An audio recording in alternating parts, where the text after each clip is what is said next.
Buenos días. Les damos la más cordial bienvenida. Antes de iniciar, les recordamos completar el registro de asistencia a través del enlace que ya casi está por colocarse en el espacio de preguntas y respuestas. Las consultas relacionadas con la exposición de hoy podrán realizarlas por medio de la opción de preguntas y respuestas, habilitándola en el Teams y serán atendidas posterior a la exposición de los facilitadores de hoy, al final de sus presentaciones. El espacio de preguntas y respuestas, les recordamos que se habilita en el icono que tiene un signo de pregunta para que puedan tener acceso a este espacio. De parte de la Dirección de Contratación Pública y de la Unidad de Capacitación y Desarrollo del Departamento de Gestión del Potencial Humano, les damos la más cordial bienvenida a este webinar denominado Criterios Relevantes emitidos por la Dirección de Contratación Pública 2024, primera parte, que tiene como objetivo dar a conocer los criterios emitidos por la Dirección de Contratación Pública en el ejercicio de su capacidad técnica consultiva en materia de contratación pública, conforme al artículo 129 de la Ley General de Contratación Pública, la número 9986. Este webinar está a cargo de la Unidad Normativa del Departamento de Normas y Contrataciones y como facilitadores nos acompañan Marjoni Pérez Castro y Randall Quesada Ulate, a quienes les damos la bienvenida. Para dar inicio con el webinar, le cedemos la palabra a Marjoni Pérez. Adelante, Marjoni, bienvenida y desde ya muchas gracias. Bueno, muy buenos días. Muchísimas gracias por estar acompañándonos hoy en este webinar. Quisiera iniciar hablando un poquito precisamente sobre la capacidad técnico-consultiva que tiene la Dirección de Contratación Pública. Por favor, la siguiente diapositiva. El artículo 129 de la Ley General de Contratación Pública establece que los criterios que emita la Dirección de Contratación Pública van a ser vinculantes para todos los sujetos consultantes de la Administración Central. Y en caso de que la consulta sea planteada por o pertenezca a la Administración descentralizada, esta podrá apartarse del criterio siempre y cuando emita un acto motivado. Esto va en relación o en concordancia con el artículo 309 del reglamento de la Ley General de Contratación Pública. Acá tenemos que hacer una primera observación en cuanto a la vinculancia que tienen los criterios que emite la Dirección de Contratación Pública, ya que todos, digamos, independientemente de si sea administración central o descentralizada, van a tener una vinculancia, lo que permite que se aparte de ese criterio vinculante es un acto motivado. Pero si no se emite ese acto motivado, ese criterio sí tiene la vinculancia para toda la administración que está consultando, toda la administración pública, que ejerce conforme al artículo 1 de la Ley General de Contratación Pública. En este caso, sí me permito recordarles, por ejemplo, anteriormente, la Dirección General de Administración de Bienes y Contratación Administrativa ejercía como ente rector de la Administración Central y también emitía criterios, en este caso eran estrictamente para la Administración Central, su vinculancia. Ahora con el 129, con el artículo 129, el órgano rector es la Autoridad de Contratación Pública. No obstante, la dirección es la que tiene esta capacidad técnico-consultiva, es decir, es el órgano consultor, también como ejecutor la dirección es el ejecutor de la Autoridad de Contratación Pública, que es el órgano rector. Siguiente diapositiva, por favor. Ahora, el artículo 809 del reglamento establece que la dirección va a emitir lineamientos de la forma en que va a atender esas consultas que se plantean. Para ello, emitió la directriz, la MH de COP-DIR 002-2022. Esta directriz establece requisitos que tienen que tener las consultas que se planteen ante la dirección. Lo primero que establece es que los asuntos que se consulten tienen que ser competencia de la dirección. Además, deben de ser planteados por el superior jerárquico o quien éste haya delegado del órgano público que está consultando, de la administración activa. Cuando el jerarca es un órgano colegiado, deberá acompañarse del acuerdo que adopte la decisión de consultar. En los casos, por ejemplo, de los auditores, pueden plantear las consultas los auditores, los subauditores también. Y en caso de sujetos privados que administren o custodien fondos públicos o que tengan algún vínculo con temas de la competencia de la dirección, podrán plantear la consulta los representantes legales. Otro aspecto es que la consulta deberá presentarse en forma digital y remitirse al correo oficial de la Dirección General, de la Dirección de Contratación Pública. Parte de los requisitos también es que las consultas tienen que tener una definición clara y concreta del objeto de la consulta, de lo que se está planteando. Debe acompañarse por un criterio jurídico del sujeto consultante. Este aspecto es muy importante. ¿Por qué? Porque son las administraciones las que tienen todos los elementos a disposición para poder emitir un criterio de un caso concreto. La dirección solo va a atender casos generales, no se puede referir a casos concretos. Entonces, da la orientación desde un aspecto de interpretación, no de la norma, del reglamento, tanto de la ley como del reglamento, pero en términos generales, no en forma específica a un caso concreto.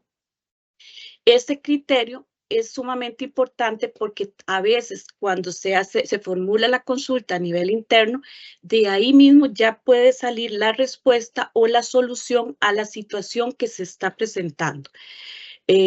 También es importante que señalen un correo electrónico para recibir notificaciones. Por favor, la siguiente diapositiva. Gracias. Ahora sí, tenemos que la directriz también establece que puede prevenirse. Si hay alguna consulta que se plantea y carece de alguno de los requisitos, la dirección puede hacer una prevención por una única vez a efectos de contar con todos los requisitos que se requieren para emitir el criterio que se están solicitando. También es importante que la dirección tiene un plazo de 1 mes para dar respuesta a esas consultas. No obstante, puede pasarse más del mes e igual va a tener la misma validez el criterio. Y fuera del plazo, que es lo que se está indicando, se puede emitir. A veces hemos tenido pues un poquito de más de tiempo para atender alguna consulta, pero ese criterio, aunque se emita fuera del plazo, va a ser válido. Siguiente diapositiva, por favor. Ahora sí, los criterios. Nosotros en la página del Ministerio de Hacienda, en un apartado, en el apartado de contratación pública, se han ido ingresando todos los criterios que se han emitido por parte de la dirección. De hecho, están catalogados por año. Están el año 2022, 2023 y ahora estamos con el 2024. Le vamos a poner en el chat el enlace para las personas que gusten ingresar directamente a través de este link que estamos presentando. Y entonces, si nos vamos a la página del Ministerio de Hacienda, podemos ver aquí en el cuadrito amarillo, en el apartado de contratación pública, deben de darle clic, ahí pueden ingresar. Siguiente diapositiva, por favor.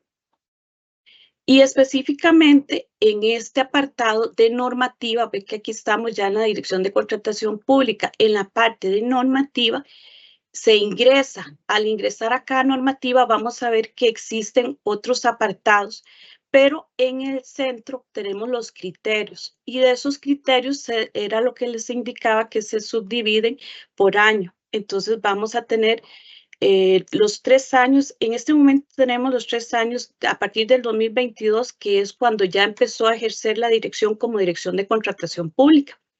Siguiente diapositiva, por favor.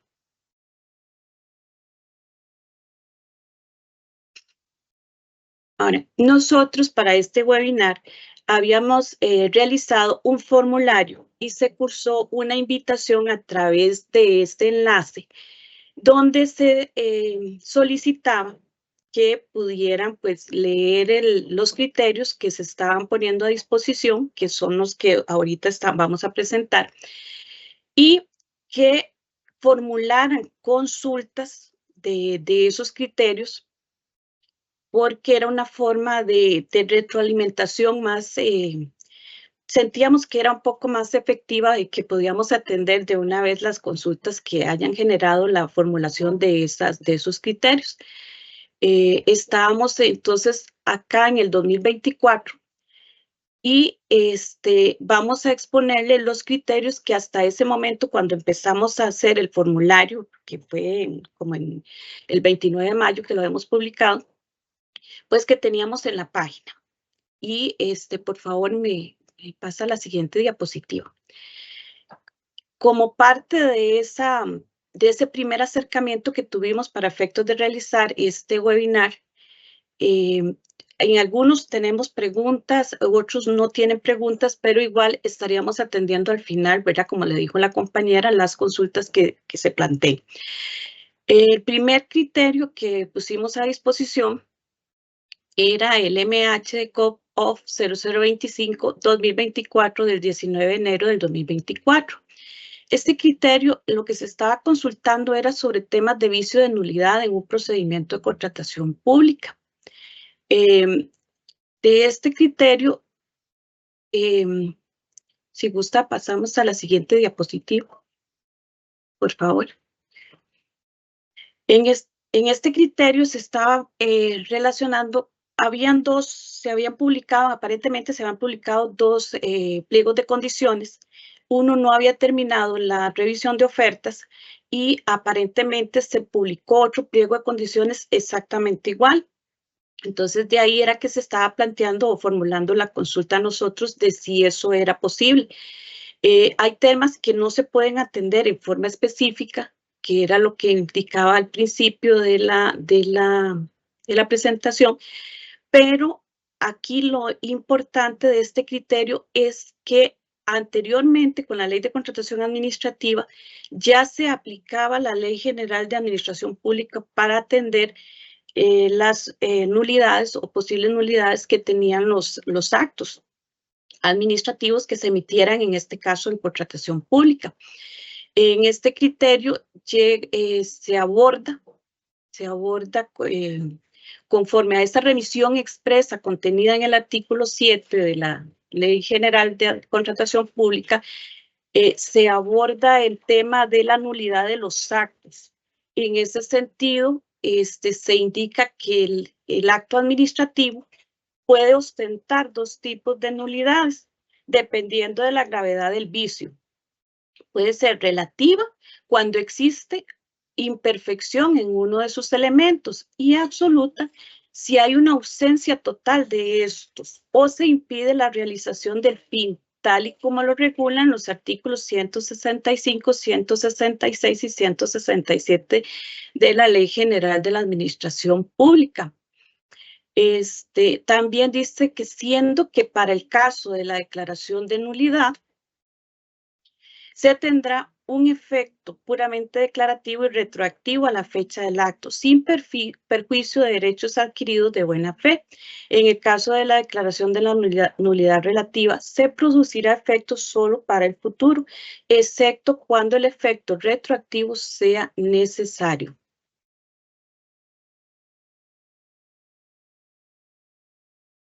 Segundito.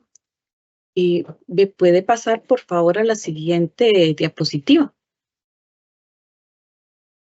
En ese mismo orden de ideas, en el numeral 173 de ese mismo cuerpo normativo, el legislador estableció una distinción dentro de la nulidad absoluta utilizando el concepto de nulidad absoluta, evidente y manifiesta, el cual refiere a que la nulidad absoluta no solo debe ser grave, sino de fácil apreciación para el operador jurídico, de tal forma que si la Ley General de Contratación Pública prevé la posibilidad de modificar el pliego de condiciones, se proceda en tal sentido.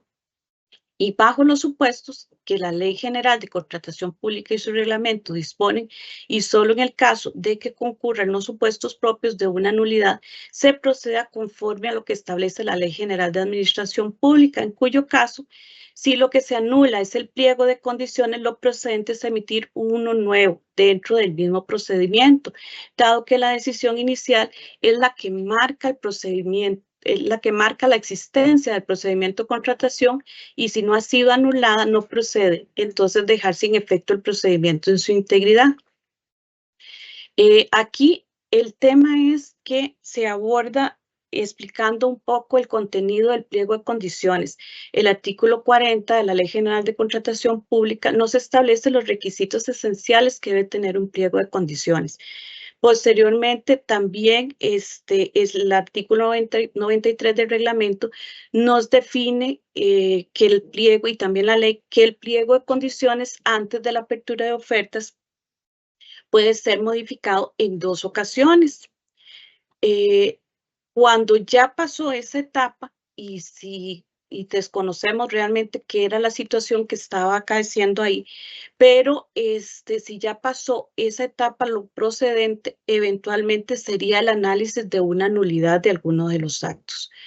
De ahí es que por esa remisión expresa, lo importante de este criterio es que ya hay una remisión expresa que tiene que dirigirse las personas a hacer el análisis con base a la Ley General de la Administración Pública. Ver qué elementos del acto administrativo, que la Ley General de Administración Pública siempre nos señala que el acto administrativo tiene que tener un motivo, un contenido y un fin. Entonces, ¿cuáles de esos elementos tienen algún vicio? Y si es un vicio que va a generar una nulidad relativa o va a generar una nulidad absoluta. Siguiente diapositiva, por favor. En este mismo caso, y siguiendo con el tema de las nulidades y hasta dónde van a llegar, sí es importante también que dependiendo del acto que se anule, así se va a ser impactado, así va a ser impactado el procedimiento de contratación pública. Es decir, si se anula una decisión inicial, esa decisión inicial, pues el procedimiento no puede continuar, hay que hacerlo de nuevo, hay que emitirlo de nuevo. Pero si se anula un acto final, ese acto final lo que va a retrotraer es al momento de verdad que se emite el acto nulo, y de ahí se puede continuar con el procedimiento. En cuanto a esta presentación o este criterio, se formuló una pregunta. Dice que si en la etapa de análisis de ofertas los actos preparatorios son susceptibles de nulidad al ser necesarios para rendir un informe para que la administración activa tome una decisión. En este caso, la respuesta es que cuando la norma hace referencia a que se aplica el régimen de nulidades a los actos emitidos en procedimientos de contratación pública, refiere a los actos motivados que derivan de ellos y que a su vez generan efectos jurídicos. Los actos preparatorios sirven de sustento para materializar los actos correspondientes como el pliego de condiciones o el acto final del procedimiento de contratación. Entonces, de manera que un acto preparatorio, como su nombre lo indica, no dispone una actuación administrativa, sino que prepara la adopción de un acto administrativo concreto. Este último, el acto concreto, es el que es susceptible de nulidad, no el acto preparatorio. Entonces, lo correcto es anular. Si fueron informes o fueron los estudios de mercado, informes para la decisión inicial, pues lo correcto es anular la decisión inicial. Y si fueron en los estudios de las ofertas para una adjudicación, lo correcto es anular el acto de adjudicación. Siguiente diapositiva, por favor.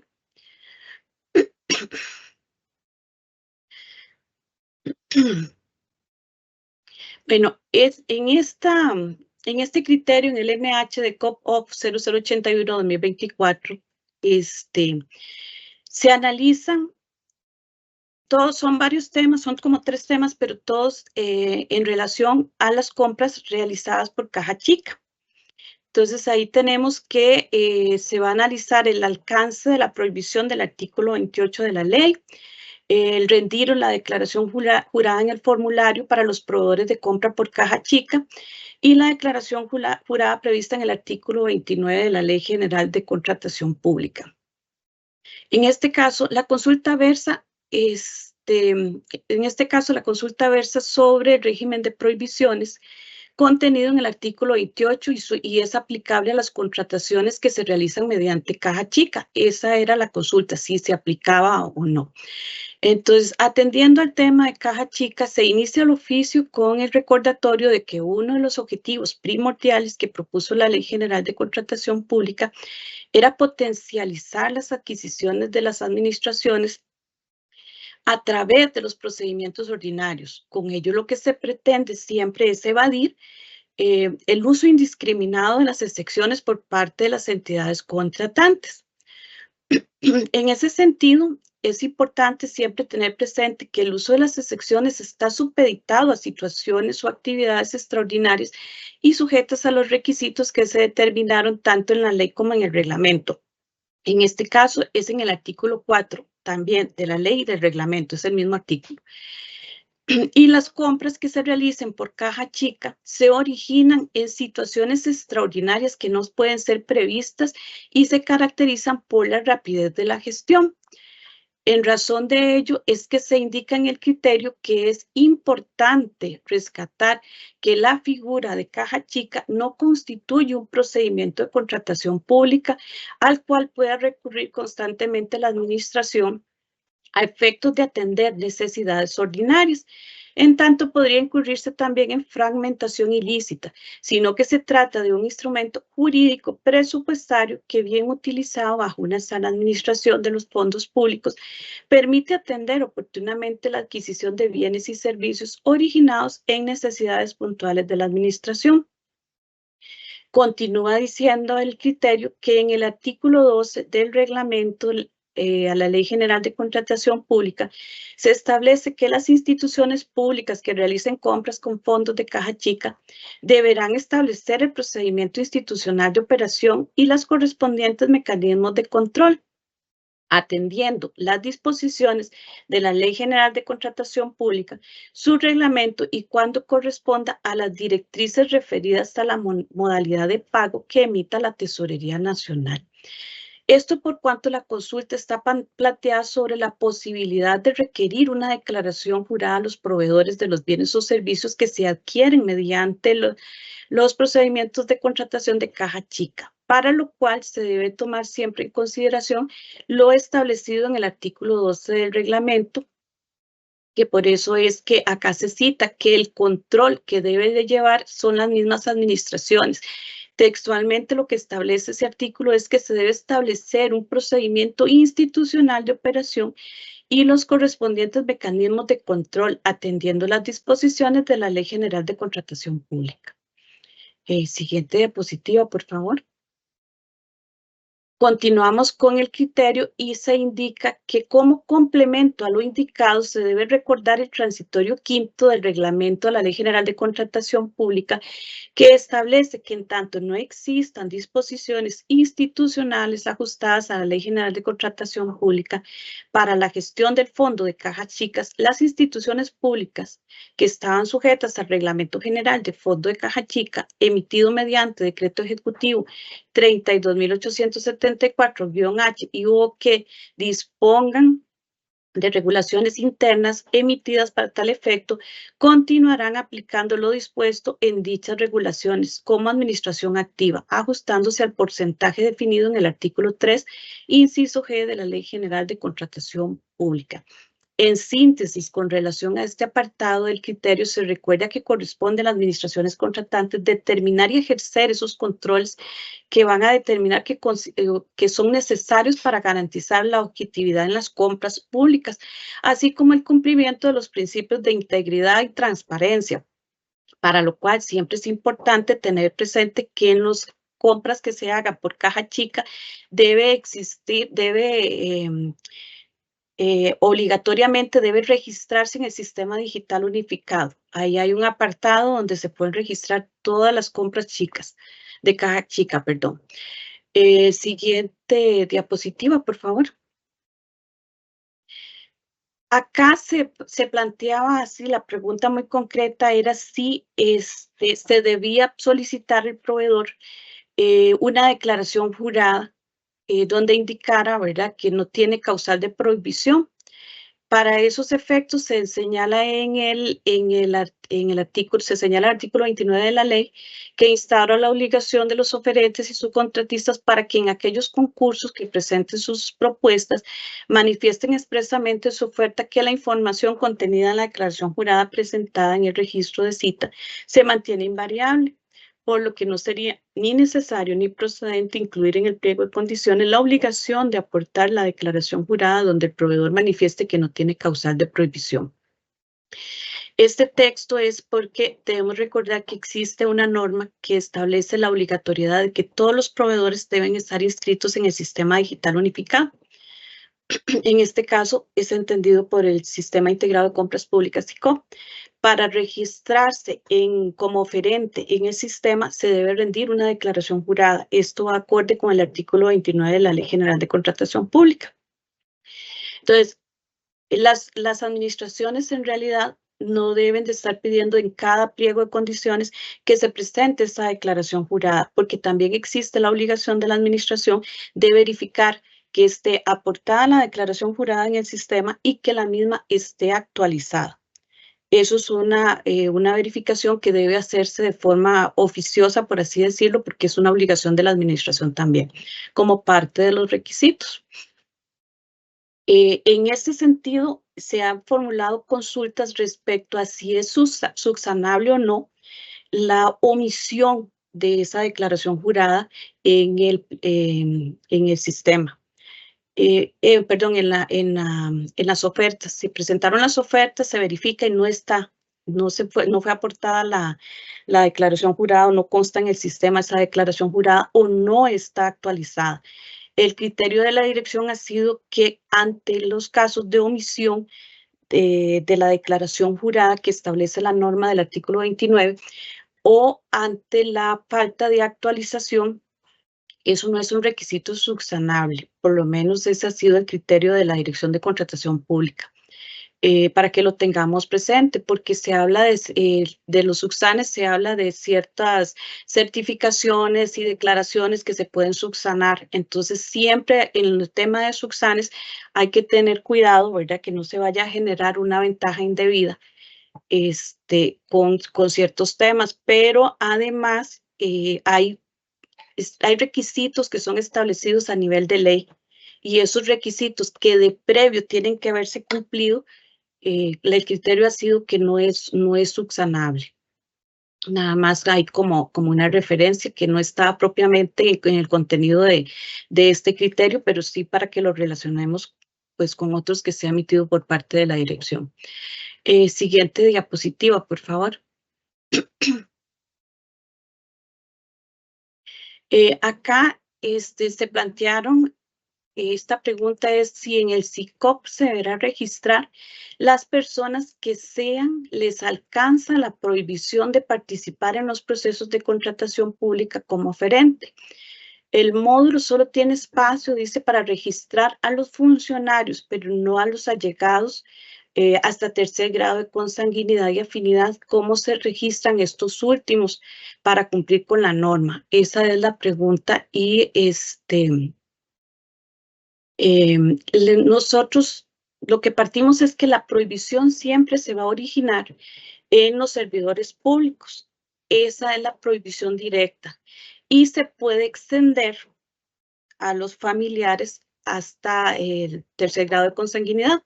Esta es indirecta. También se extiende a los sujetos relacionados con estos, ¿verdad? Que era lo que estamos hablando y que participan.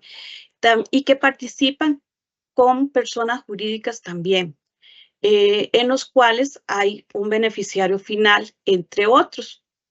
Entonces, ¿cuál es el deber? El deber es que estén registrados todos los funcionarios de las instituciones. Por ahí está pendiente una circular que se emitió por parte de la dirección, que se está buscando o tratando de que se aporte la información referente a todos los funcionarios de las instituciones que deben de estar inscritos en el sistema digital unificado, para que también tengamos presente de que si todos los funcionarios de una institución, todos tienen que estar inscritos, porque esa prohibición recae principalmente en los funcionarios. Además, los oferentes también registran en sus declaraciones juradas el régimen de prohibiciones. Ahí ellos indicarían hasta dónde, si tienen o no tienen prohibición, y cuál sería la afectación que estarían dándose o con quién se estaría dando. Siguiente diapositiva, por favor. Me disculpo un poquito, tengo ahí una molestia en la garganta. Qué pena. Este criterio, el 92-2024 MH de COP-OFF 0092-2024, la consulta refiere a los documentos que son subidos en el sistema como confidenciales. Esto está en el artículo 15 de la Ley General de Contratación Pública, en la Ley 9986. Siguiente diapositiva, por favor.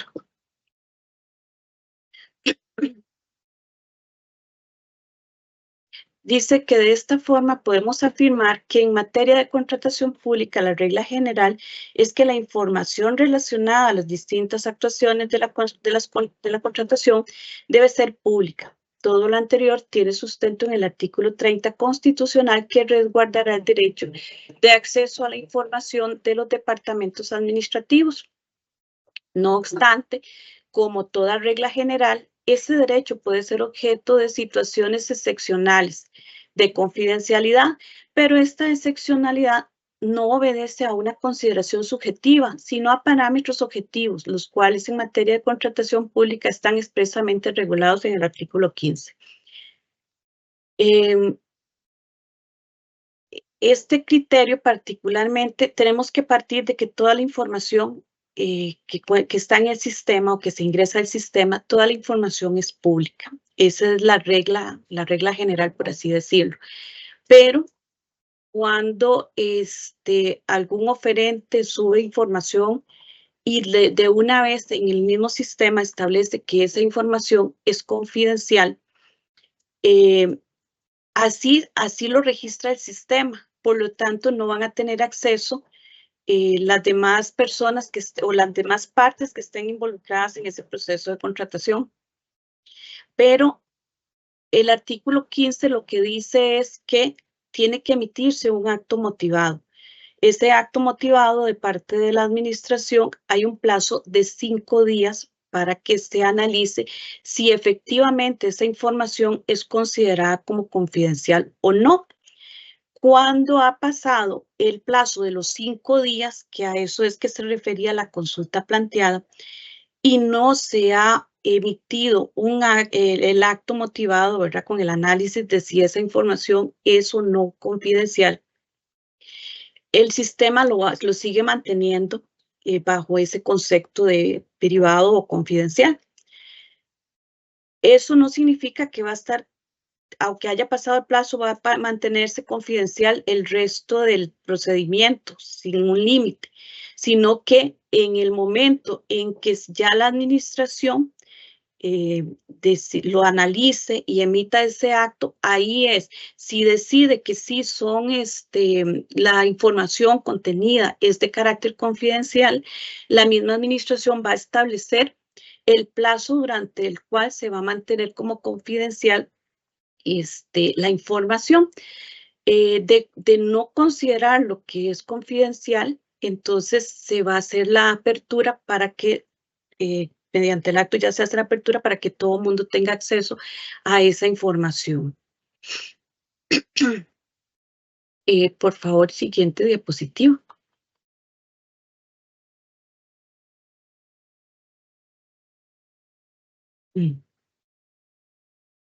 Debemos recordar en este criterio, ¿verdad?, el principio de transparencia, que es fundamental para efectos, o es el fundamento de toda la publicidad que tienen los actos.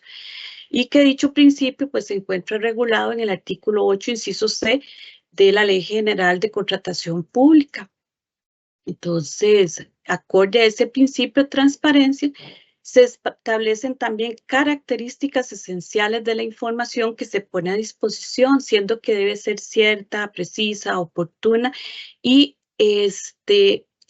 además tiene que ser accesible. Eso es sumamente importante. Respecto a la no resolución de confidencialidad, que era lo que le explicaba, el criterio dice que de manera tal que atendiendo a su interrogante, dado que como se indicó anteriormente, la entidad contratante, creo que tengo un error, la entidad contratante, permítame porque, bueno, el hecho de que la administración no se manifieste en el tiempo previsto por la norma sobre una presunción de confidencialidad de información aportada en un procedimiento de contratación pública, dice que no implica que esa información permanecerá como confidencial el resto del procedimiento, sino que se valorará su contenido en punto al tema de la confidencialidad y en caso de advertir que no asiste sustento jurídico para que dicha información permanezca como confidencial, proceder a emitir el acto correspondiente y colocarlo como de acceso al público no restringido. Debe aclararse que el sistema digital unificado está parametrizado para mantener como confidencial en todo momento la documentación incorporada al expediente electrónico, con presunción de confidencialidad, salvo que la administración realice una gestión en el sistema para retirar esa condición. Siguiente diapositiva, por favor. Acá tenemos el criterio, el MH de COP-OFF 103-2024. Esta es una consulta, pues, que es referida a las contrataciones de urgencia, catalogadas como de urgencia, contempladas en el artículo 66 de la Ley General de Contratación Pública y en el 166 del reglamento. Básicamente aquí se consultaba sobre la palabra o la frase que tiene el artículo del reglamento del 166 sobre imprevisibilidad, que es una de las características que se indica en ese numeral. La imprevisibilidad en los procesos de urgencia, en relación a este criterio, es menester indicar que con la entrada en vigencia de la Ley General de Contratación Pública, las contrataciones de urgencia se amplía su régimen, por así decirlo, porque antes ya estas contrataciones o este tipo de contrataciones estaban contempladas en la Ley de Contratación Administrativa y estaban sujetas a las autorizaciones que diera la Contraloría General de la República. Ahora las autorizaciones, ya no es, por así decirlo, autorizaciones vienen del jerarca o de quien haya delegado para efectuar este tipo de contratación. En este caso, a través de la consulta planteada sobre la palabra o el término de imprevisibilidad, se concluyó que podía darse una mejora regulatoria en el artículo 166 del reglamento para que ésta fuera acorde a lo establecido en el artículo 66 de la ley. Por favor, pasamos a la siguiente diapositiva.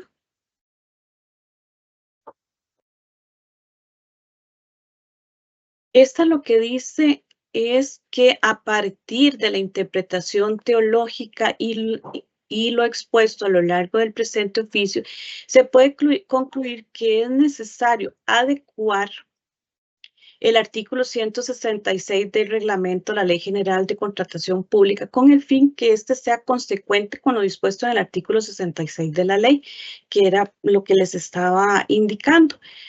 Porque en este caso, y aquí resalto la negrita, dice que el legislador señala que no son de relevancia para el uso de este procedimiento las razones que ocasionaron la urgencia, incluso si éstas se originaron por una mala gestión o inadecuada planificación por parte de la administración.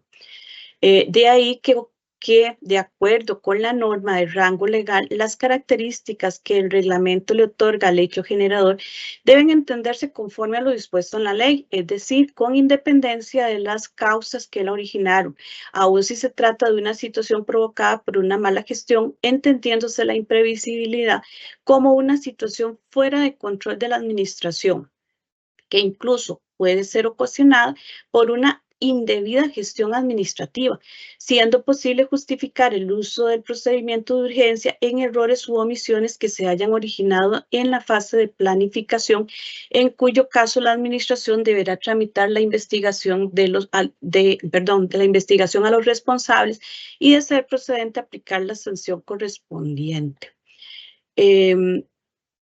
Por favor, a la siguiente diapositiva.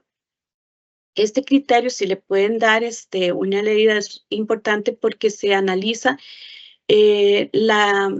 cómo se debe hacer la interpretación de las normas, si es de una forma restrictiva o si debe ser de una forma amplia.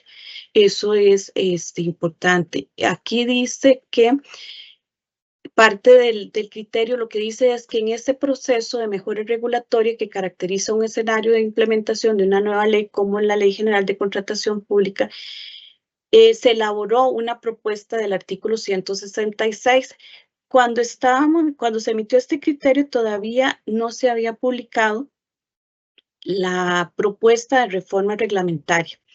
Esa propuesta de reforma reglamentaria, siguiente diapositiva, por favor, se publicó en la Gaceta número 94 del 27 de mayo del 2024. Básicamente, hay otros artículos que están siendo análisis de estudio para las reformas correspondientes, pero en esta propuesta, particularmente del artículo 66, se está eliminando de estos párrafos que les estoy presentando, que les estamos presentando, se están eliminando, por ejemplo, la palabra extraordinario, sino que sea para la configuración de este supuesto, el hecho generador debe ser un acontecimiento cierto, presente, ocasionado por la naturaleza o por la acción u omisión humana.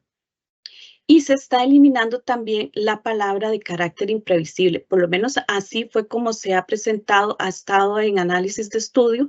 Ya en este momento ya se hicieron todas pasó el plazo para las observaciones y se está analizando las observaciones que se hicieron en conjunto para ver qué otras mejoras se podrían establecer a este articulado específicamente. Y también se está eliminando de que no podrá utilizarse como justificación los errores u omisiones que se hayan originado en la fase de planificación. ¿Qué es esta mejora? En realidad es que la ley no establece, la ley propiamente, el artículo 66, si uno lo analiza, no establece estas características porque un procedimiento o una contratación de urgencia, precisamente la ley autoriza que pueda ser por una gestión inadecuada. Entonces, ahí está, la gestión inadecuada puede ser por una indebida planificación. Si es por una indebida planificación, no se ajusta tanto, por ejemplo, el tener que sea un hecho de carácter imprevisible, porque efectivamente en una planificación puede haber sido previsible, pero algo surgió que es donde lo que se genera en este momento la contratación por urgencia. Entonces, acá estamos en este proceso de estudio para hacer esas modificaciones, eliminando ciertas características, digo yo, que son las que se impusieron en el reglamento y que quede más ajustado a lo que establece la ley general, que es la situación que está acaeciendo en este momento, que es una situación de urgencia y por lo tanto, en ese momento ya es que se debe proceder con el trámite de contratación con este procedimiento especial. Siguiente diapositiva, por favor. Bueno, acá tenemos, me parece que en esta se formularon 4 preguntas. La primera es, ¿cuál sería el procedimiento para invocar el proceso de urgencia y cómo determinar el mes que menciona el articulado considerando que la causa fuera una mala planificación de la administración? El artículo 66 de la Ley General de Contratación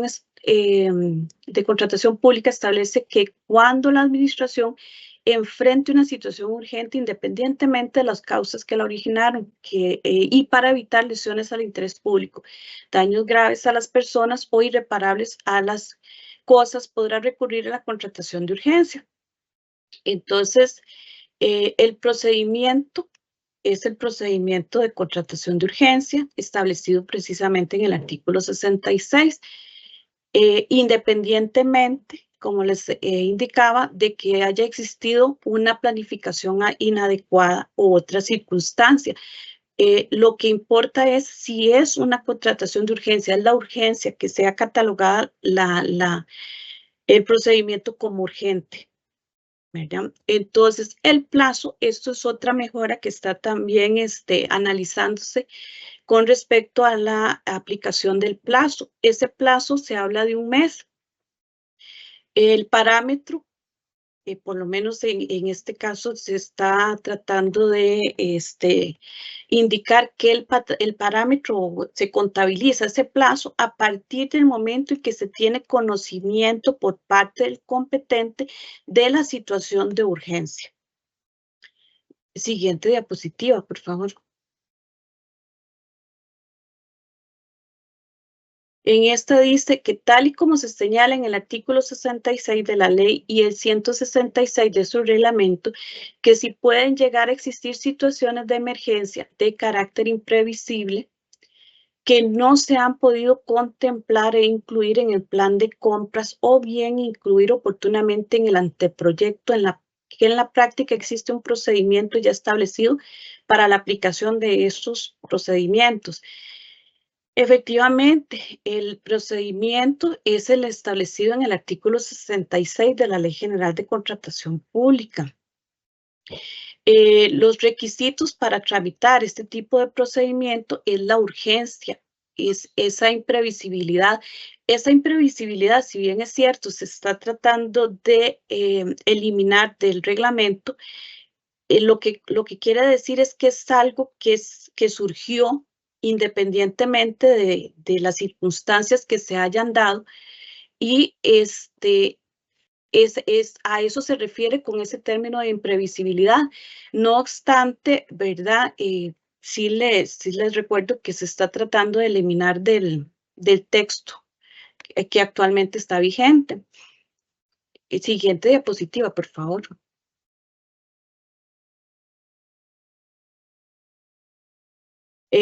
Esta pregunta habla sobre bajo qué modalidad se deberán generar en SICOP estas contrataciones.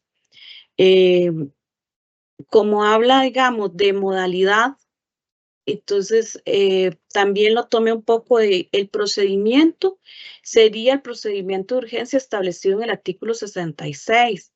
La modalidad debemos recordar que es la forma en que se va a ejecutar la contratación.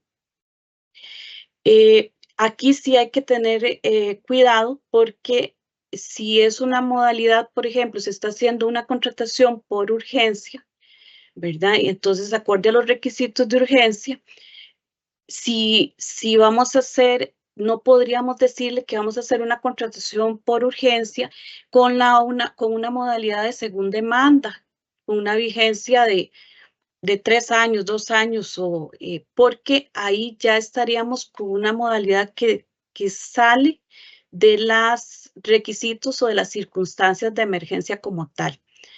Pero me parece que sobre todo cuando habla de modalidad, lo que quería tal vez, o interpreto que lo que se quiso decir es la forma de ingreso en el Sistema Digital Unificado o en el SICOP de ese tipo de procedimientos, para lo cual, si se está trabajando, por ejemplo, se ingresa igual que cualquier otro procedimiento. Se tramita en línea, se sube de una vez en este caso el pliego de condiciones y cómo se va a adjudicar, pero también en el Sistema Digital Unificado existe, o en el SICOP existe un manual para esas contrataciones de urgencia que tuvieron que realizarse fuera del sistema precisamente por esa característica de urgente. Entonces, hay contrataciones que no permiten siquiera poder ingresar la información, sino que hay que hacerlo de inmediato, es algo sumamente urgente. Entonces, ahí podemos referirnos al manual y en el manual nos va a dar paso a paso de cómo ingresar esa información. Esta información está en procedimientos especiales. Si se van a buscar incluso para revisión de los usuarios en términos generales, lo que tiene que irse es a los procedimientos especiales y ahí está el procedimiento especial de urgencia para que lo puedan revisar. Siguiente diapositiva, por favor.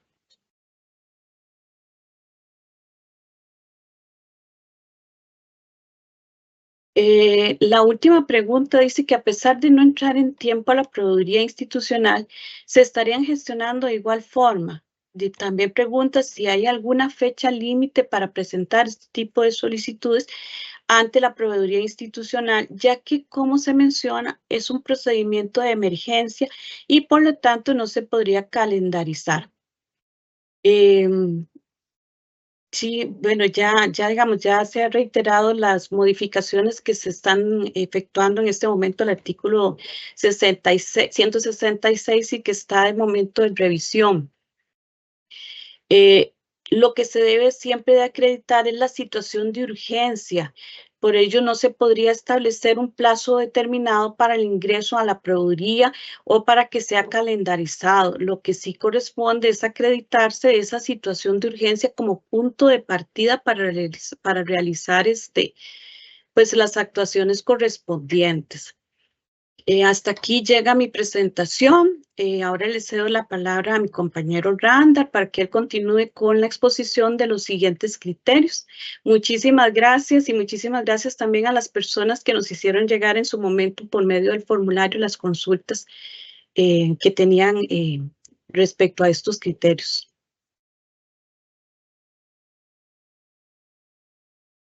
Muchas gracias, Mayoni, por todos esos comentarios tan aceptados. Y bueno, de mi parte, muy buenos días a todos los que nos acompañan el día de hoy. A mí me corresponde hablarles sobre 4 criterios más que ha emitido la Dirección de Contratación Pública durante este año. Y comenzamos precisamente con el criterio que se plasmó en el oficio MH de COPOF 114 de 2024 del 5 de marzo de 2024, referido sobre la procedencia o improcedencia de la subsanación del listado de subcontratistas. Siguiente.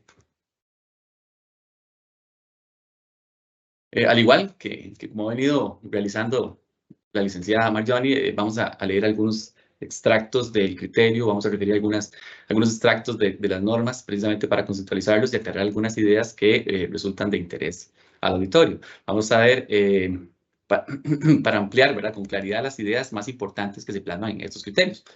No sin antes señalar que en términos generales los operadores de la contratación se suelen encontrar con la interrogante sobre si un aspecto en particular resulta sujeto a subsanación o no.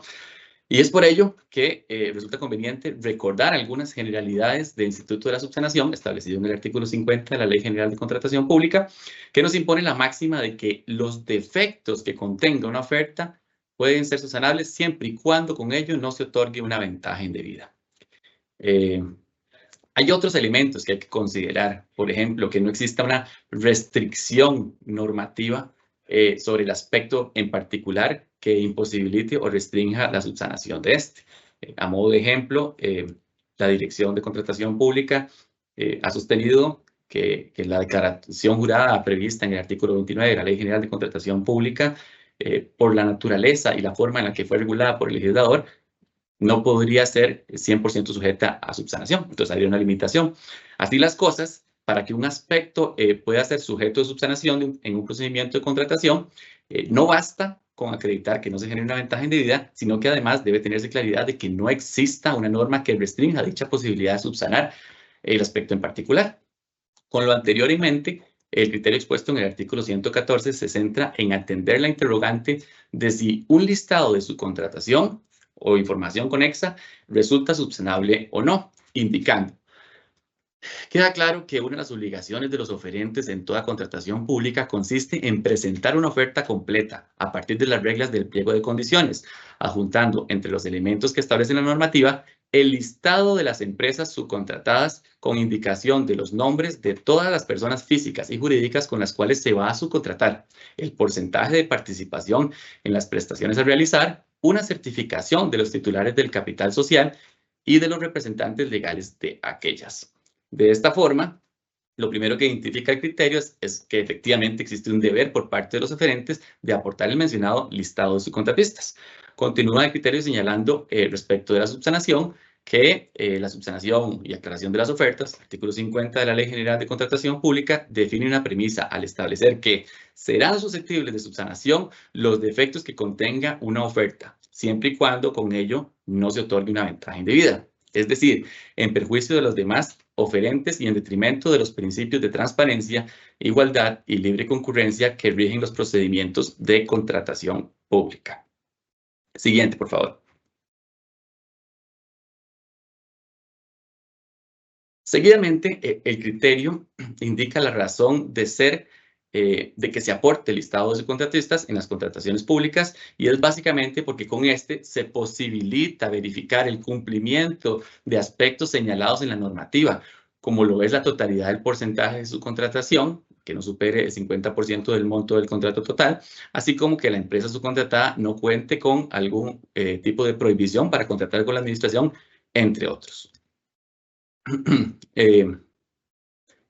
Se revisa en el criterio la posición que mantenía anteriormente el órgano contralor, la Contraloría General de la República, de la regulación sobre la subsanación de este requisito en particular, claro, a la luz de la 7494, cuyo abordaje todavía tiene una relación muy similar a la que se realiza en la actualidad.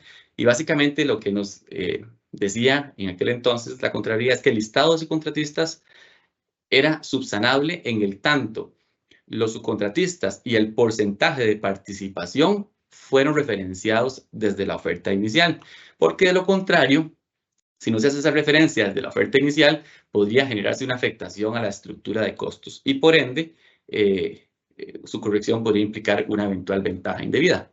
De esta manera, la DECOP, adhiriéndose parcialmente a esta posición que ya venía externando el órgano contralor, indica que cada administración contratante, durante la etapa de análisis de las ofertas presentadas en un procedimiento de contratación, deberá consolidar los defectos advertidos en cada una de ellas y valorará si resulta procedente la subsanación o aclaración por parte de los oferentes de los defectos que contenga la oferta, y en un caso como el expuesto, valorará si el hecho de que la oferta adolezca de la definición de la lista de subcontratistas generaría un riesgo en la determinación de la estructura del precio que podría generar una ventaja indebida frente a otros oferentes. Siguiente.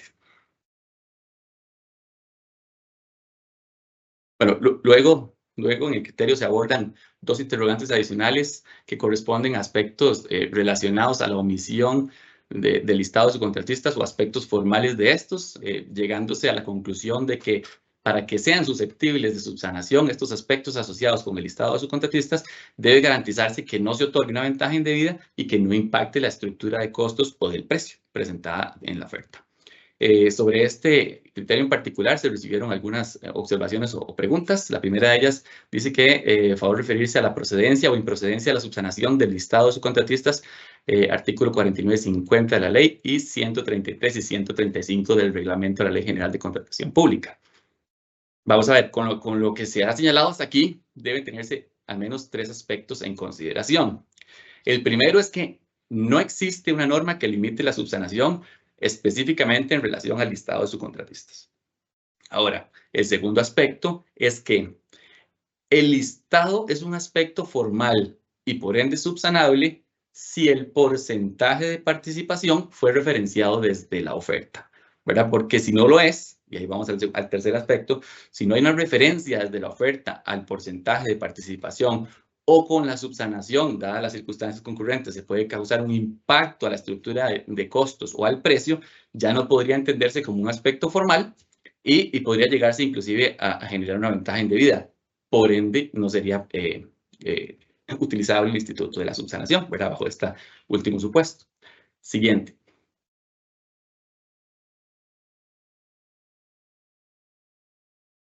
También nos ingresó un comentario que básicamente nos pedía aclarar un poco el criterio, por lo cual me permití generar una especie de síntesis que resume básicamente la idea central de lo que hasta aquí se ha dicho.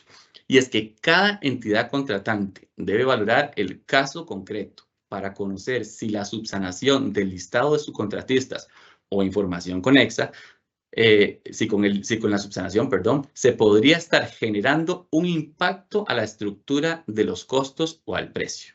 De ser así, resultaría improcedente el instituto de la subsanación para ese caso en particular. Caso contrario, o sea que no impacta en la estructura de costos o el precio, y de no advertirse una ventaja indebida por las circunstancias concurrentes bajo las cuales se realiza la contratación, resultaría procedente el subsane. Siguiente. El siguiente criterio que vamos a verificar refiere a la viabilidad de generar una contratación sin contenido presupuestario y fue plasmado en el oficio MH of 122-2024 del 11 de marzo de 2024. Siguiente. Lo primero que vamos a hacer es leer un extracto del artículo 38 de la Ley General de Contratación Pública, ya que esta norma prácticamente atiende la inquietud que originó el criterio en cuestión, que si era viable o no realizar una contratación sin disponerse del debido contenido presupuestario desde su inicio, ¿verdad? Y en ese sentido, el artículo 38, que regula el tema del contenido presupuestario, nos indica lo siguiente. Previo a promover el concurso, la administración debe acreditar la existencia de contenido presupuestario. Si el procedimiento se iniciara sin disponer de recursos presupuestarios, el jerarca o quien él delegue así lo autorizará, lo cual deberá advertirse en el pliego de condiciones y en tal supuesto no podrá emitirse el acto de adjudicación hasta que se cuente con el presupuesto suficiente disponible y aprobado por quien corresponda. Se extrae de dicha norma, tal y como se expone en el criterio, que la regla general es que para promover una contratación pública se debe disponer del contenido presupuestario. ¿Para qué? Para hacer frente a la futura erogación que ocasione el eventual contrato que se llegue a celebrar. Siguiente. Sin embargo, y acá me permito leer este extracto del criterio, ante situaciones específicas en las cuales todavía no se ha podido acreditar el contenido presupuestario suficiente para hacer frente a una futura erogación que se originará con la contratación que se pretende, pero la entidad contratante, por motivos de conveniencia u oportunidad, como lo podría ser el riesgo de originar un posible atraso o interrupción en la continuidad del servicio público que brinda, en caso de que la contratación se demore o no se pueda entrar en ejecución de manera oportuna, ¿verdad? Ante este tipo de supuestos, la administración puede decidir salir a contratar sin disponer del respectivo contenido presupuestario. Pero para ello, como se señala en el criterio, deben concluir dos requisitos: la autorización del jerarca de la entidad contratante o quien éste delegue y advertirse expresamente esa circunstancia en el pliego de condiciones. Lo anterior guarda relación directa con la imposibilidad de dictar el acto final de una contratación iniciada bajo este supuesto, hasta tanto no se logra acreditar que se dispone del correspondiente contenido presupuestario. Siguiente. Ok, sobre este criterio ingresaron varias consultas o comentarios. Los dos primeros refieren a la misma temática, por eso se agruparon y básicamente uno señala cuál es la viabilidad de empezar el procedimiento sin contenido y el segundo dice referirse por favor a la viabilidad de generar contrataciones sin contenido presupuestario, artículo 38 de la ley y 87 del reglamento a la Ley General de Contratación Pública. Ok, aquí reiteramos que la regla general prevista en el 38 es que como requisitos legales debe acreditarse el contenido presupuestario previo a promover toda contratación pública. No obstante, ante supuestos específicos en los cuales resulte necesario, ¿verdad? No es algo que hay que acreditar efectivamente necesidad, no es algo facultativo, es algo que hay que acreditarlo. En los cuales resulte necesario salir a contratar sin disponer aún de la debida acreditación del contenido presupuestario, ello resulta posible, atención a lo que leíamos en la norma del artículo 38, siempre y cuando se respeten los términos anteriormente indicados. ¿Cuáles eran los términos? Bueno, la autorización del jerarca o por quien éste delegue, la mención expresa en el pliego de condiciones que esa contratación se está promoviendo bajo esa condición y la imposibilidad de dictar un acto final sin previo haber acreditado que efectivamente se dispondrá del contenido presupuestario para hacer frente a la erogación que se causará. Siguiente. Otra consulta que nos planteaban indica cómo se acredita posterior el presupuesto en la plataforma SICOP. Bueno, este tema es un poco más operativo, ¿verdad? No tanto normativo, y refiere a cómo ingreso yo, ¿verdad? O cuál es la acción en el SICOP para efectivamente acreditar el tema del presupuesto que se va a ingresar de manera tardía, por así decirlo, ¿verdad? Cuando se inicia una contratación sin disponer del contenido desde su comienzo. Bueno, las entidades contratantes adicionan al expediente de la contratación pública la certificación de contenido presupuestario suficiente, disponible y aprobada por quien corresponda. Lo anterior en atención a las regulaciones internas de cada administración. ¿Y por qué hago esta aclaración? Porque dependiendo de la entidad de que se trate y de las regulaciones internas que haya podido establecer y precisamente los controles internos que haya podido establecer al efecto, ese documento puede que cambie de denominación o inclusive ese documento puede ser que cambie de responsable, ¿verdad? Usualmente suelen ser las direcciones administrativo-financieras las que se encargan de esta gestión, pero en algunas entidades hay ciertas particularidades que han regulado de una manera diferenciada. Siguiente.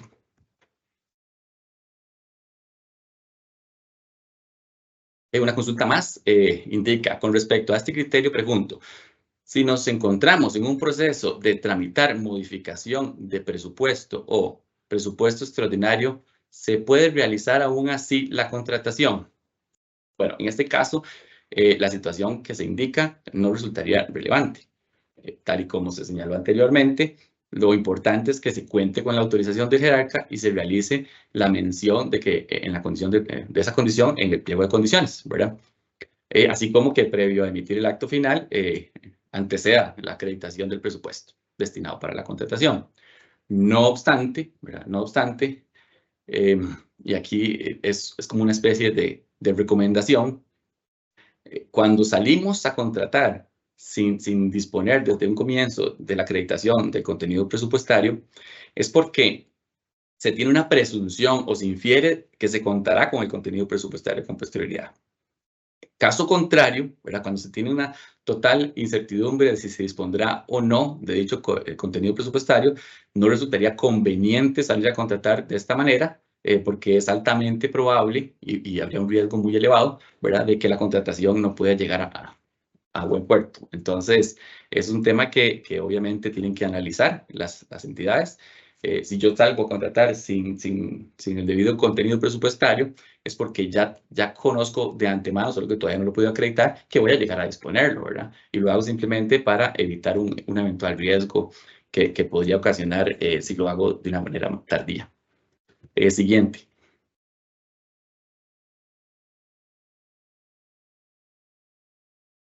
Ok, el siguiente criterio versa sobre la excepción de compras con fondos de caja chica y fue expuesto en el oficio NH de COP 183-2024 del 10 de abril del 2024. Lo primero que debemos recordar es que con la Ley General de Contratación Pública, las compras con fondos de caja chica pasaron a ser una excepción más de los procedimientos ordinarios y por lo tanto está regulada en el artículo 3 de la Ley General de Contratación Pública y normativa conexa. Siguiente.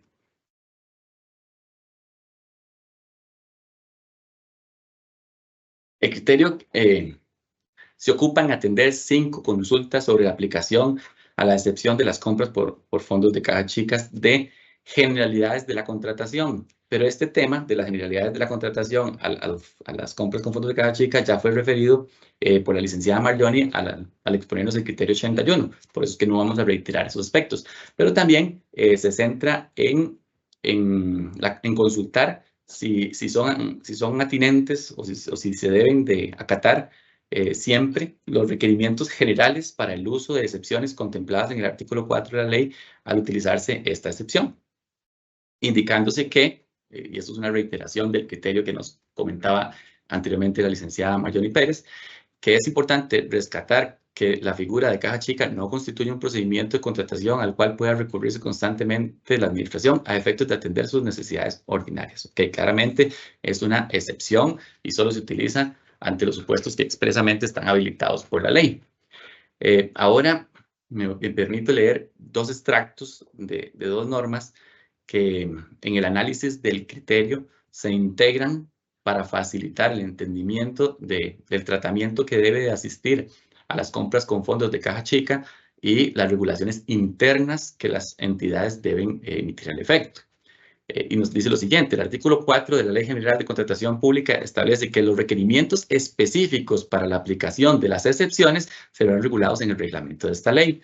Por su parte, el artículo 12 del reglamento a la Ley General de Contratación Pública indica que las instituciones públicas que realicen compras por caja chica deberán, no es una facultad, deberán establecer las disposiciones institucionales que atienden la proyección de flujo de caja de los gastos menores a sufragar y determinar los responsables del manejo del fondo de caja chica, así como, y aquí viene el meollo del asunto, dice establecer un procedimiento institucional de operación, un procedimiento institucional de operación de cómo utilizar el fondo de caja chica, ¿verdad? Y los correspondientes mecanismos de control, atendiendo claramente las disposiciones que la Ley General de Contratación Pública establece, o sea, los parámetros mínimos que están regulados en la ley.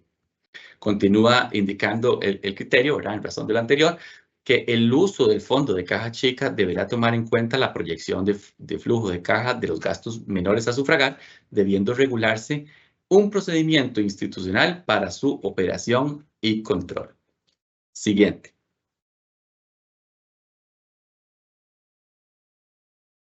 Continúa el criterio indicando en lo de interés que es importante tener en cuenta que la excepcionalidad de las actividades contractuales establecidas en el artículo 3 de la ley radica en que por su naturaleza su trámite es más expedito, en el entendido que debe darse sin dilación a efectos de garantizar la correcta gestión administrativa y con ello la satisfacción del interés público involucrado.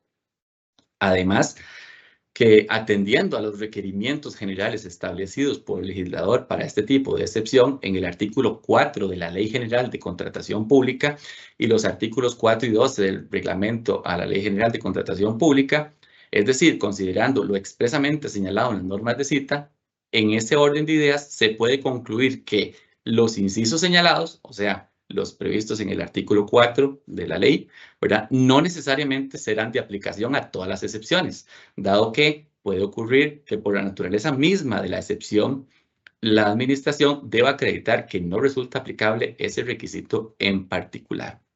En ese sentido, aclara el criterio que existen normas generales de aplicación a las excepciones que expresamente disponen que resultan aplicables cuando correspondan, ¿verdad? Y en esos casos es precisamente la entidad contratante que tiene que valorar si corresponde o no su aplicación. Por lo que en los procedimientos de excepción que atienden a situaciones de atención inmediata o impostergable, como es el caso de las compras por caja chica, podrían estar dispensadas de su aplicación. O bien que algunas de estas condiciones dispuestas en el artículo 4 de la ley, ¿verdad?, condiciones generales, podrían estar sujetas a una aplicación matizada o atenuada dependiendo de los procedimientos internos establecidos por cada entidad al efecto, ¿verdad?, para el uso de caja chica. Siguiente.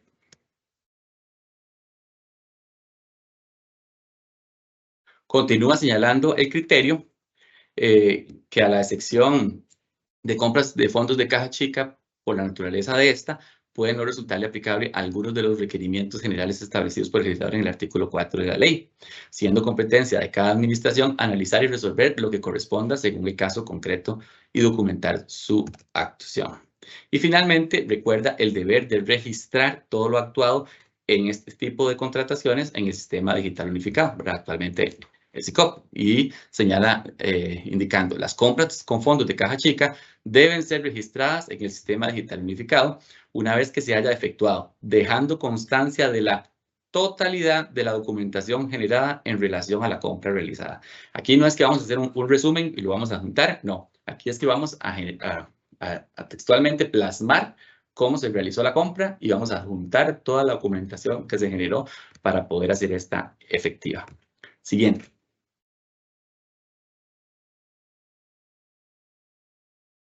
Algunas consultas que ingresaron sobre este criterio. Bueno, vamos a ver, la primera es, ¿cuáles son las regulaciones de contratación en caja chica? Bueno, básicamente, como lo vimos anteriormente, el artículo 3, inciso G, de la Ley General de Contratación Pública, nos establece los 3 grandes requisitos para su aplicación, para la aplicación de la figura.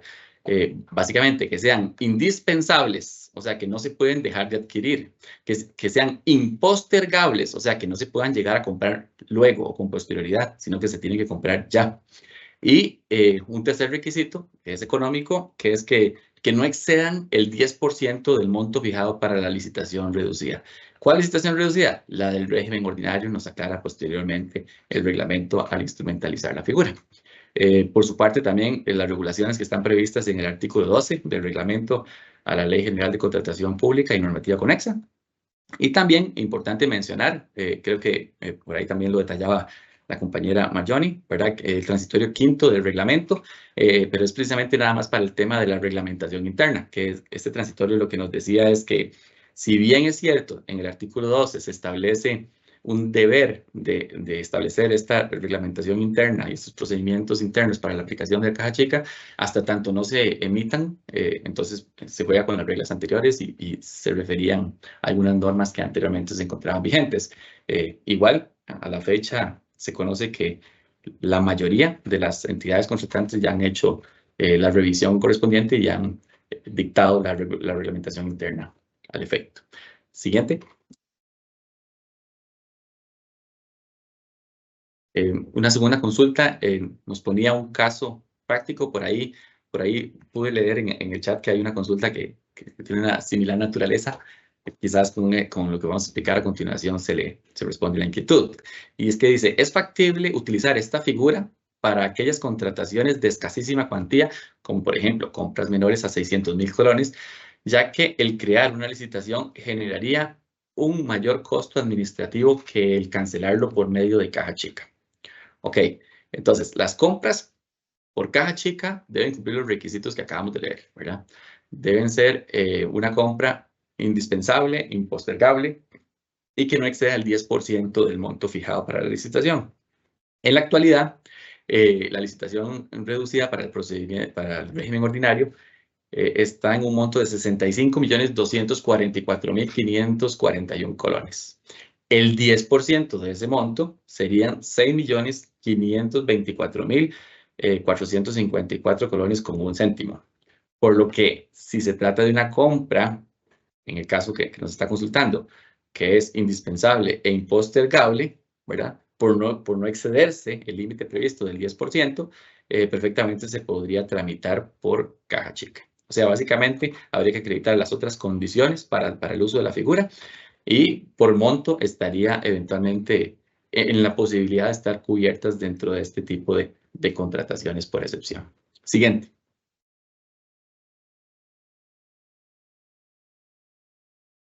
Una tercera consulta nos indica, dice, para que una institución pública brinde sus servicios fuera del SICOP por estar excluida de la aplicación de la ley, por tratarse de su actividad ordinaria, requiere de previo solicitar permiso para consultarlo a la Dirección de Contratación Pública. Bueno, esta temática no guarda relación directa con el criterio que se acaba de exponer.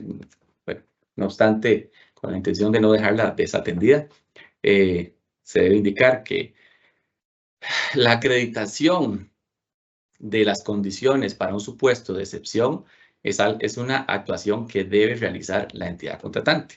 Entonces, si una entidad contratante efectivamente ya acreditó que va a realizar una contratación que está cubierta por el supuesto de actividad ordinaria, en ese caso, pues no habría necesidad de hacer ningún requerimiento o permiso o consultarlo a la dirección para proceder con la contratación, que estaría exceptuada del uso de la ley.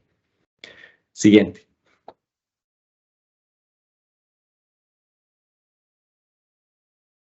Dice que en algún momento se va a tramitar los vales por medio de la plataforma SICOP. Bueno, la pregunta está un poco desconceptualizada, entonces cuesta un poco darle una respuesta asertiva. Sin embargo, si se refiere a los vales de caja chica, entendidos estos como los documentos que formalizan gastos efectuados al fondo, ¿verdad? Porque en algunas entidades se maneja de esa manera, este tipo de documentos no se realizan a través del sistema digital unificado, actualmente SICOP, ¿verdad? Sino que deberían gestionarse de la forma en la que se disponga en el procedimiento institucional de operación de caja chica, que se haya establecido al efecto, ¿verdad? Según lo dispuesto en el artículo 12 del reglamento.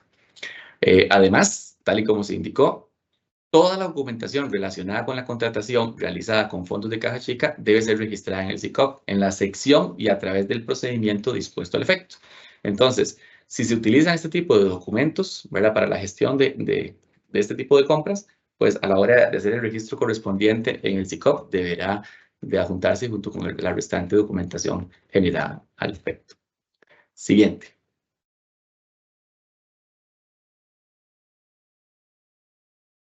Finalmente, tenemos como último documento generado por la dirección bajo análisis del día de hoy, una opinión jurídica que fue externada en el oficio MH de COP of 288-2024 del 16 de mayo del 2024, que versa sobre consultas relacionadas a las actuaciones realizadas en el sistema digital unificado. En este caso, digamos, la solicitud no cumplía con los requisitos impuestos por ordenamiento para su atención. No obstante, bajo una presunción de buena fe, se procedió a dar una opinión jurídica para orientar al consultante, dada la naturaleza de la temática en consulta. Se analizó el tema del servidor público y su participación en los procedimientos de contratación pública y también el tema de las sanciones que pueden recaer en una persona que no es funcionaria y que realice actuaciones a nombre de una entidad contratante en un procedimiento de contratación. Siguiente.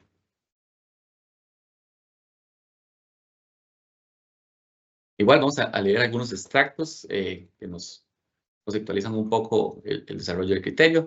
Indica que son los servidores públicos los que se encuentran investidos para actuar a nombre y por cuenta de la administración, tal y como lo señala el numeral 111 de la Ley General de Administración Pública, número 6227, al indicar: es servidor público la persona que presta servicios a la administración o a nombre y por cuenta de esta como parte de su organización en virtud de un acto válido y eficaz de investidura con entera independencia de carácter imperativo, representativo, remunerativo, permanente o público de la actividad respectiva.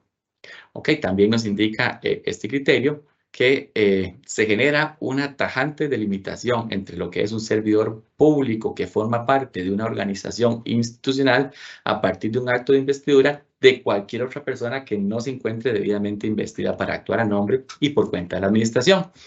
Lo anterior constituye una regla general del servidor público, por lo que, exceptuando las disposiciones del funcionario de hecho, que es el que actúa realizando acciones de servidor público, pero sin ostentar la debida investidura, se parte de que únicamente los funcionarios públicos son los que pueden realizar actuaciones a nombre y por cuenta de las entidades contratantes. Siguientes.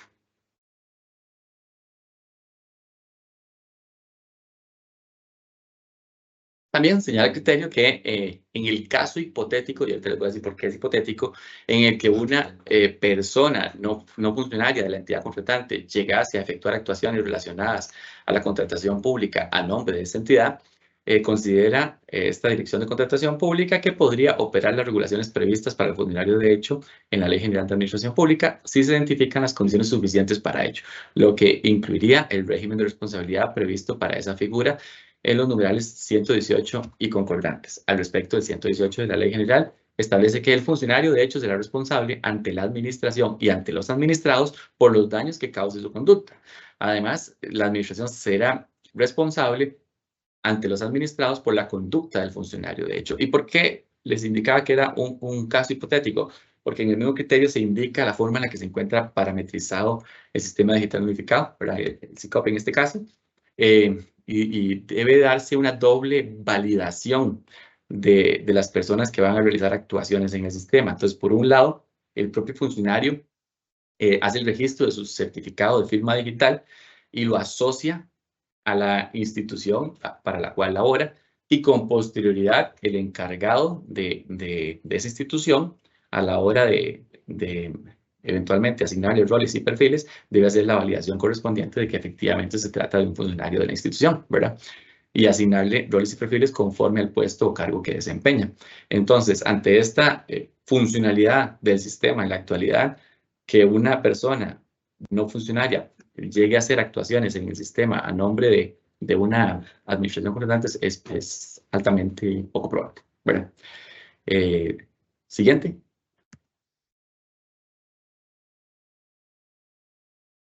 Por ahí también ingresaba un comentario que decía, ¿podrían indicar cuál es la normativa que regula actualmente el uso de SICOP? Bueno, la obligatoriedad del uso del sistema digital unificado está contenida en la Ley General de Contratación Pública, específicamente en el artículo 16, que determina que cualquier otro uso de otro medio, ¿verdad?, para la promoción de los procedimientos de contratación podría acarrear la nulidad del procedimiento, ¿verdad? Es claro que con la Ley General de Contratación Pública se instruye que toda actividad de contratación se realice a través del sistema digital unificado. Y también, obviamente, la regulación que al respecto encontramos en el reglamento a partir del artículo 25 siguientes y concordantes. Siguiente. Bueno, aquí, obviamente, agradecerles el tiempo y la atención. También hacer un comentario, ¿verdad? Porque muchas veces en los criterios que se emiten en la dirección no se plasma quizás de la mejor manera la transmisión de la idea, y es precisamente por ello que estamos hoy realizando este evento, ¿verdad? Y que obviamente nos encontramos en total anuencia para atender cualquier inquietud que surjan a la luz de los criterios que ha emitido la dirección. Ahora sí, muchas gracias. Muchísimas gracias a usted, Randall, y a Marjoni por esta explicación sobre estos criterios que nos han dado. Queremos, antes de pasar al espacio de preguntas, solicitarles completar el registro de asistencia que en varias ocasiones se ha colocado en preguntas y respuestas. A partir de este registro, elaboramos la lista que enviamos como comprobante y cuando corresponde, también a partir de ahí hacemos los certificados por su participación en los webinars. Muy bien, vamos a pasar ahora sí a leer las preguntas que han estado haciendo durante el webinar. Hay una consulta anónima, dice, favor, ¿me puede ampliar el punto de la subsanación? ¿Qué es y qué no es permitido?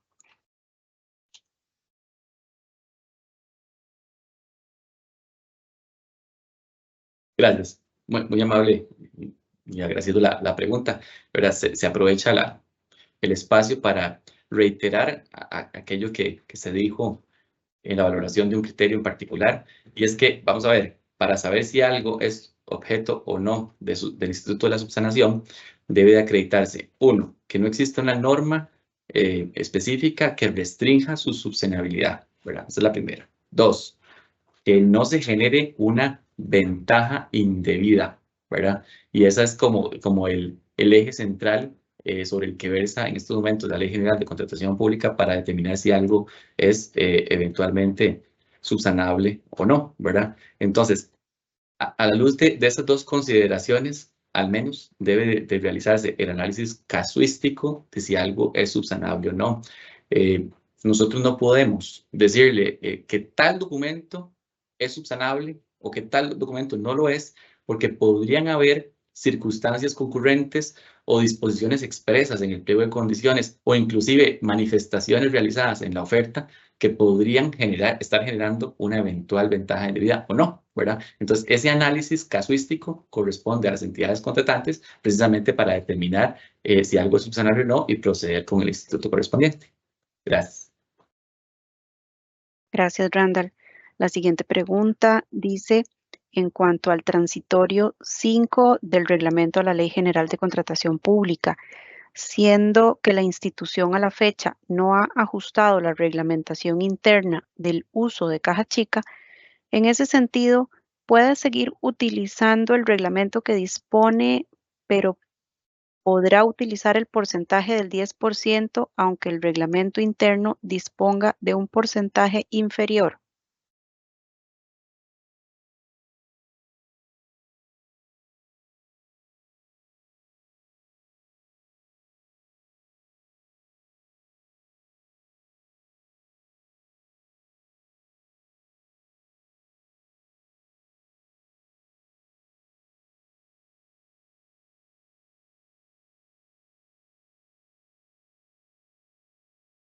Marjorie, el micrófono. Sí, disculpe. Gracias. Es que estamos en este proceso y entonces se me olvidó activar el micrófono. Lo que establece es que tiene que ajustarse a ese porcentaje. Entonces, si tienen un reglamento interior, lo que se puede seguir o se puede utilizar el que nosotros ya teníamos vigente, lo que nosotros ya tenemos vigente o que está funcionando por parte de que la misma tesorería había emitido y ajustarse, eso sí, conforme se establece en el artículo a ese porcentaje que ya está ahí contenido. Entonces, lo que tienen que hacer es como ajustarlo o utilizar el que ya ha sido dado por, digamos, por la administración en términos generales, en este caso la Tesorería Nacional. Gracias, Marjorie. La siguiente pregunta es de Raquel Aguilar. Con respecto a caja chica en situaciones como por ejemplo de impresoras que se descomponen, no se sabe cuándo se van a descomponer, por lo que si se hace la reparación de una impresora en enero, sin embargo, en julio se descompone otra y se repara con caja chica, ¿esto es fragmentación? O en este caso no, porque son casos diferentes. Esto también podría suceder con los vehículos, con gestores de filas, entre otros.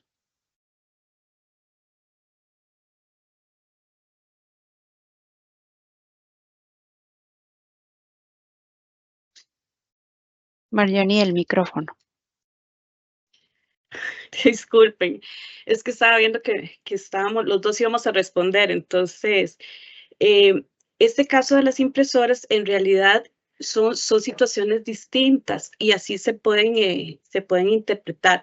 Lo que tiene que tener uno de antemano es lo establecido incluso en el artículo 12 del reglamento y analizar las situaciones que son reparaciones que tienen que hacerse porque es algo impostergable y que no se estaría fragmentando. Me parece que era la consulta, disculpe, si había una fragmentación. Entonces, no se estaría fragmentando porque son situaciones distintas, son contrataciones distintas y sí pueden ser abordadas por caja chica siempre y cuando cumpla con los requisitos que se establecen, ¿verdad? Que son, que tiene que ser impostergable y que son un tema de inmediatez. También hablaba algo de automóviles, es lo mismo, todos son reparaciones que no podemos decir que es, por ejemplo, si se va a hacer la compra de varias computadoras, eso sí tendría que hacerse por un procedimiento de contratación. Pero si vamos a segregar, si vamos a decir, bueno, no vamos a hacer un procedimiento ordinario, vamos a dividir las compras, vamos a dividirlas para hacerlas por caja chica y no hacer el procedimiento. Entonces, vamos a pasar de que vamos a hacer la compra ya sabemos de antemano que eso es lo que vamos a requerir en el transcurso del tiempo para la contratación. Pero si se está separando o se está segregando, ahí es donde se está haciendo la fragmentación, porque estaríamos diciendo, este procedimiento que requiere comprar 20 computadoras, lo vamos a hacer por caja chica, poniendo una computadora, 2 computadoras por mes, y ya es algo que tenemos previsto, que ya la administración conoce de esa situación que se está planteando, y lo que está haciendo es fragmentándola para evadir un procedimiento que corresponde. Cuando se trata de, por ejemplo, de reparaciones o de otros bienes que se requieren de forma inmediata, eso no es una fragmentación, no se puede contemplar como una fragmentación, sino que son situaciones que van apareciendo en el momento y que deben solucionarse por atención a la misma institución, ¿verdad? Entonces, la respuesta sería en ese sentido. No se podría tomar una fragmentación si surgen necesidades particulares con una reparación y posteriormente se dañó otra impresora, o incluso la misma impresora puede ser dañada o puede haber sufrido algún otro daño y eso hay que repararlo de forma inmediata. Entonces, no habría una fragmentación en esos casos. Gracias, Marjonie. La siguiente pregunta de Raquel Aguilar dice, ¿qué es lo que no se puede subsanar cuando no hayan cargado la declaratoria de beneficiario final en SICOP o que no hayan indicado en la oferta que la declaración se encuentra invariable o ambas? Sí, muchas gracias por la pregunta. Vamos a ver, el tema de la declaración jurada regulada en el artículo 29 es particular porque el legislador dispone la forma en la que debe de darse trámite ante situaciones específicas. Entonces, en un primer momento, el artículo 29 de la ley dispone que previo a la participación en todo procedimiento de contratación, la declaración jurada debe formar parte del registro de proveedores que conformará la Dirección de Contratación Pública. Y también dice que para poder participar en los procedimientos de contratación pública es deber de los oferentes mantener actualizada dicha declaración. Hasta ahí, digamos, le podríamos dar un trámite normal de una declaración jurada. Sin embargo, el legislador hizo una apreciación particular y le estableció un régimen diferenciado para este requisito en particular, dado el impacto que tiene precisamente en el registro de proveedores y en la contratación pública a la luz de la 9986. Indica en el último párrafo del artículo 29 que cualquier violación debidamente acreditada a la presente norma generará la exclusión de la oferta del procedimiento y la resolución del contrato si se detecta en fase de ejecución. Entonces, el legislador dispone cuál es la acción que corresponde a ese defecto, ¿verdad? No indica, podrá valorar la exclusión de la oferta, no, ¿verdad? Sino que de manera ordenatoria indica generar la exclusión de la oferta y es por ende que ese requisito, digamos, cuando nos fue consultado en otros criterios, ¿verdad? La dirección ha externado que al existir un régimen diferenciado para su tratamiento a nivel legal, ¿verdad? Entonces le asiste una condición especial para poder ser o no subsanado, ¿verdad? Eso sería. Gracias, Randall. La siguiente pregunta es de Juliet de la Municipalidad de Esparza. Con respecto a la declaración jurada registrada en SICOP por parte de los oferentes, ¿debe estar el archivo adjunto en PDF firmado o es válida esa declaración que aparece en la parte final del registro que se llena de forma electrónica por el oferente? Esto para efectos de si cumple o no con el requisito de la declaración, ya que SICOP lo incluyó al final como un campo más a llenar en el registro.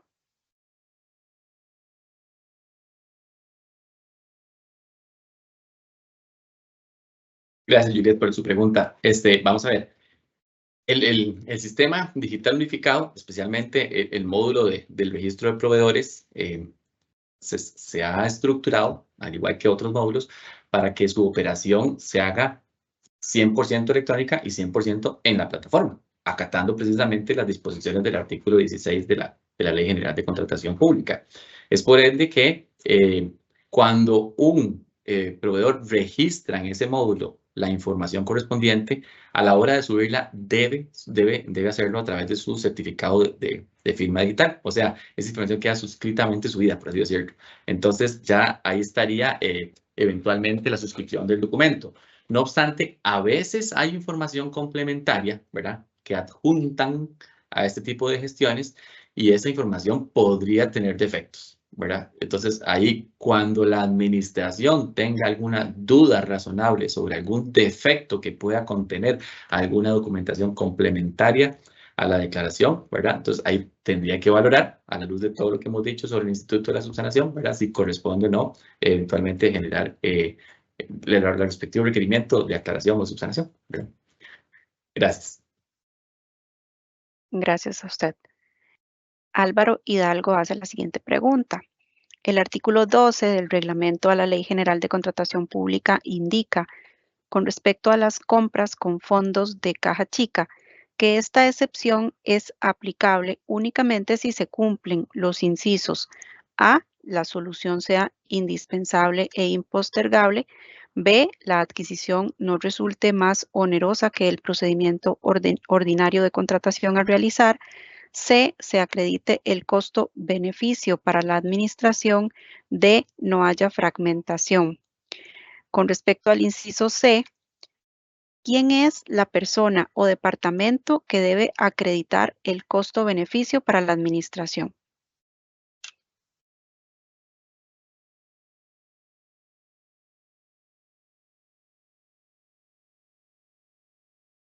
Muchas gracias, don Álvaro, por su pregunta. Vamos a ver, tal y como se indicó y se insistió en la presentación, ¿verdad?, las entidades contratantes deben disponer de normativa interna que regule el procedimiento para generar estas compras por caja chica. Entonces, de esa manera, su pregunta se contesta dependiendo de la institución de que se trate y dependiendo de la normativa que a esta rige, ¿verdad? Porque son decisiones usualmente que atienden al organigrama funcional de la institución y a la luz de este es que se determina los roles que serán asignados a las diferentes unidades.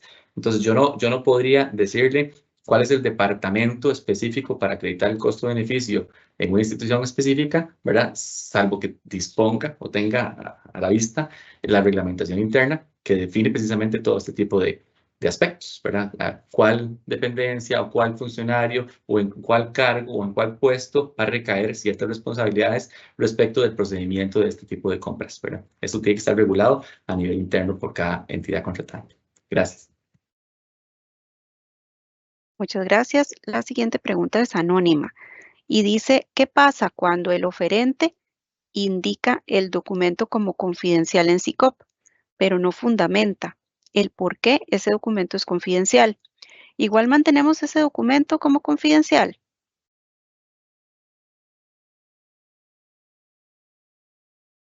Bueno, en este caso, el sistema permite a la hora de ingresar la información que el oferente pueda establecer que esa información es confidencial. Para eso corresponde a la administración hacer el análisis de ese documento y emitir un acto motivado con la resolución de si esa información efectivamente es confidencial o no lo es. A partir de ese acto motivado es que ya si no tienen los elementos para determinarse que es confidencial, se da la aplicación para que el documento o la información que contiene ahí sea de acceso al público en general. Si no, se va a mantener, el acto motivado va a indicar que esa información se va a mantener como confidencial y el plazo durante el cual se va a mantener como confidencial. Muchas gracias. Gracias, Marjoni. La siguiente pregunta es anónima y dice, si al momento de revisar en el sistema se encuentran marcadas las casillas de contrato de uso, pero no está adjunto un PDF con la declaración, ¿ese PDF es subsanable o no?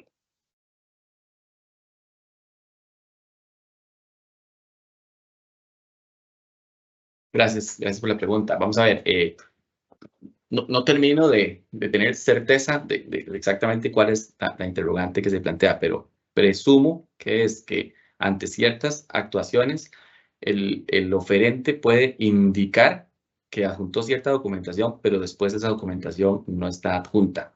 Si fuese así, bueno, igual habría que aplicar el instituto de la subsanación, tal cual fue anteriormente detallado, conocer si es un aspecto que está restringido respecto de subsanación o no, conocer si al requerirle una corrección o aclaración al respecto se estaría generando una ventaja indebida o no, ¿verdad?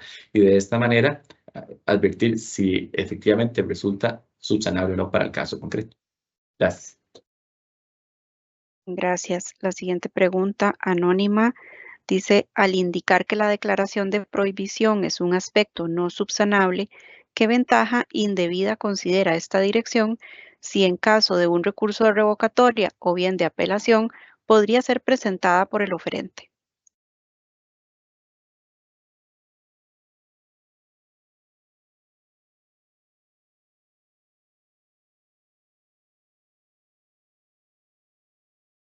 Sí, gracias.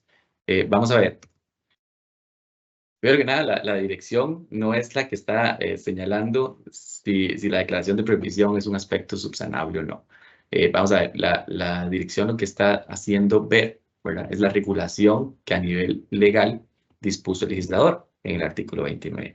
Y el artículo 29 tiene una declaración que engloba ciertos aspectos. Dentro de esos aspectos tenemos el hecho de que si se encuentra sujeto a alguna causal de prohibición establecidas en la ley.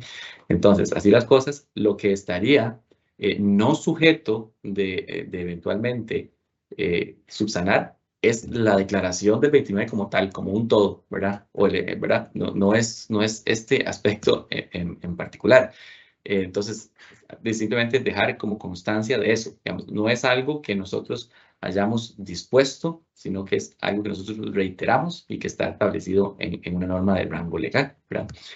También conocemos que hay intenciones de generar algunas iniciativas legales para eventualmente poder revisar la norma, pero de momento la norma de rango legal nos indica cuáles son las reglas del juego para estas situaciones en la actualidad. Gracias. Muchas gracias. La siguiente pregunta es anónima. Dice, usted indica que todos los funcionarios de las instituciones públicas deben estar registrados en SICOP. Cuando indica todos, ¿se refiere a los que tienen relación con procesos de contratación pública o a todos independientemente si tienen relación o no con esos procesos de contratación? Sí, me parece que ya la había respondido ahí en el chat, pero en todo caso la respuesta es que son todos los funcionarios que pertenecemos a las instituciones. De ahí es que todos los que, por ejemplo, todos los que trabajamos en el Ministerio de Hacienda, pues tenemos que conformar ese registro de individuos y así con todas las demás instituciones. Es general. Gracias. Muchas gracias. La pregunta siguiente, también anónima, dice, la situación tributaria y las declaraciones juradas, como la declaración de los beneficiarios finales y de las declaraciones de prohibiciones. La normativa indica que es obligación del oferente estar al día con esa información en el registro de proveedores. Sin embargo, cada vez que participa, la administración tiene que revisar esa información en el registro de proveedores de SICOP.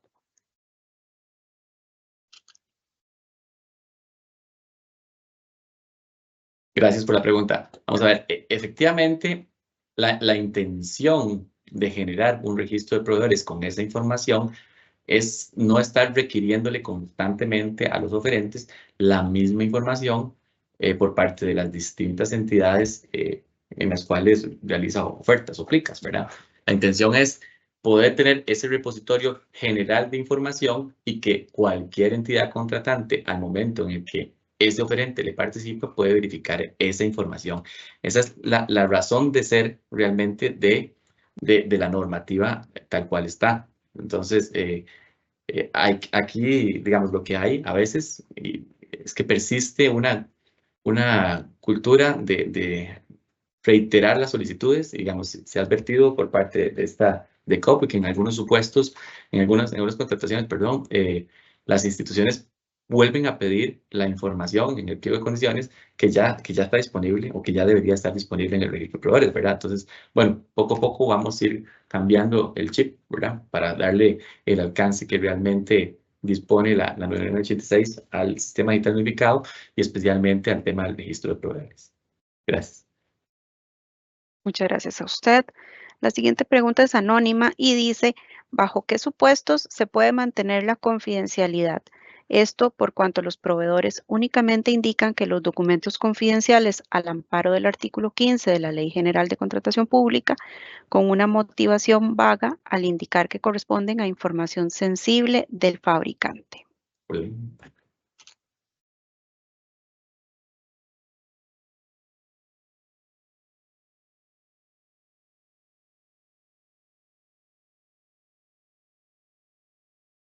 Bueno, en este caso, efectivamente, puede la información tiene que justificarse porque esa información es sensible o no lo es. Y ese es el análisis que debe hacer cada administración al momento de emitir el acto, ese acto motivado con la indicación de si lo es o no lo es la información tal y como lo está solicitando el oferente.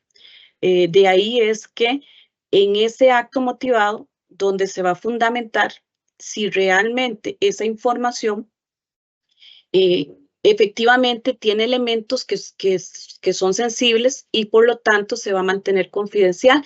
Y de no haber una justificación o de no encontrarse una justificación, tanto porque no la dio el oferente, y que la misma administración en ese estudio no la comprueba, se va a declarar que se va a rechazar esa solicitud y esa información pasa a ser pública. Muchísimas gracias. Muchas gracias. La siguiente pregunta dice, para aplicar el artículo 66, procedimiento especial urgente, en el caso que el oferente adjudicatario no me cumpla, ¿puedo ir a utilizar el segundo oferente en caso de que exista? Para ello debe existir la firmeza de la resolución contractual o con solo la notificación de la suspensión del contrato es suficiente.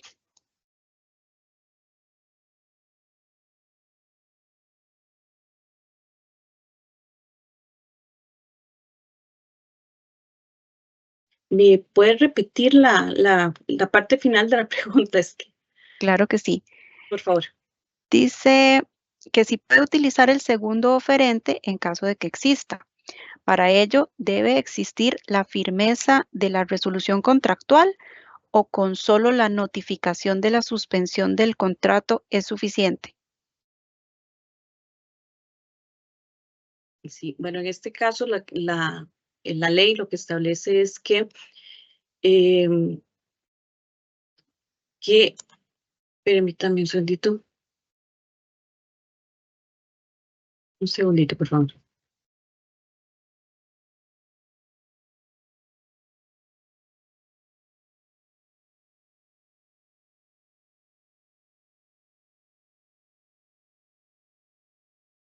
Lo que establece la ley es que es a partir de que se da el hecho generador de la urgencia, que la administración pues cuenta con un plazo de un mes para realizar la selección del contratista e iniciar la ejecución de esa contratación. En caso contrario, pues caduca la posibilidad de usar ese procedimiento especial si el contratista seleccionado no diera inicio en el día indicado. De inmediato seleccionará al segundo mejor calificado. Es decir, a partir del momento en que ya él tiene que iniciar, se adjudica, y en ese momento que tiene que iniciar la contratación, no lo hace, entonces a partir de ese momento ya se puede seleccionar al segundo mejor calificado para que continúe con el proceso de contratación en los términos, ¿verdad?, de esta contratación especial de urgencia. Muchas gracias. Quiero aprovechar un momentito para recordarles a las personas que no han completado el registro de asistencia, les solicitamos que nos colaboren completándolo con su información. Muchísimas gracias. La siguiente pregunta es anónima. Dice, según el criterio MH de COP of 0114-2024, ¿es necesario que los subcontratistas estén inscritos en el Sistema Digital Unificado? ¿Es posible excluir a un oferente si no está inscrito en dicho sistema?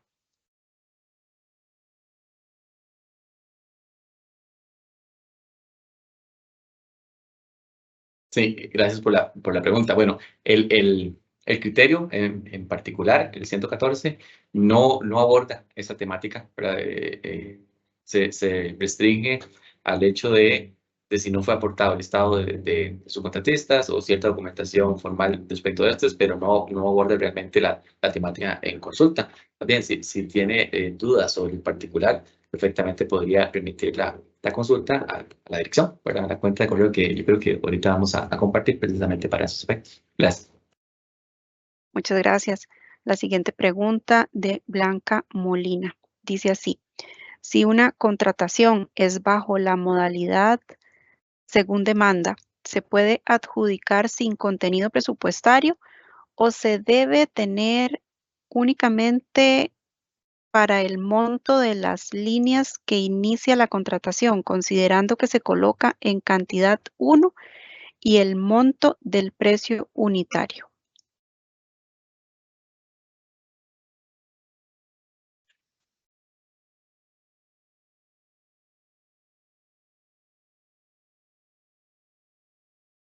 Gracias, Blanca, por su pregunta. Vamos a ver, este es un caso de análisis y digamos que no está totalmente inmerso en el alcance del criterio que fue expuesto. Entonces, al igual que la pregunta anterior, yo le recomendaría que remita la consulta correspondiente a la dirección de correo de la Dirección de Contratación Pública, precisamente para evacuarla con detenimiento, ¿verdad? Y poderle darle una respuesta certera sobre su inquietud. Gracias. Gracias, Randall. Vamos a ver si tenemos más preguntas.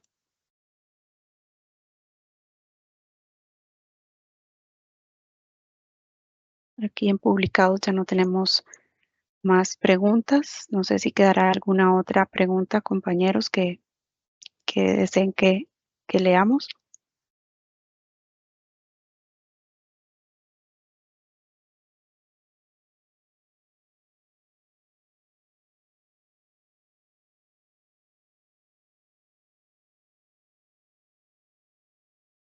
Muy bien, vamos entonces a finalizar el webinar en este momento.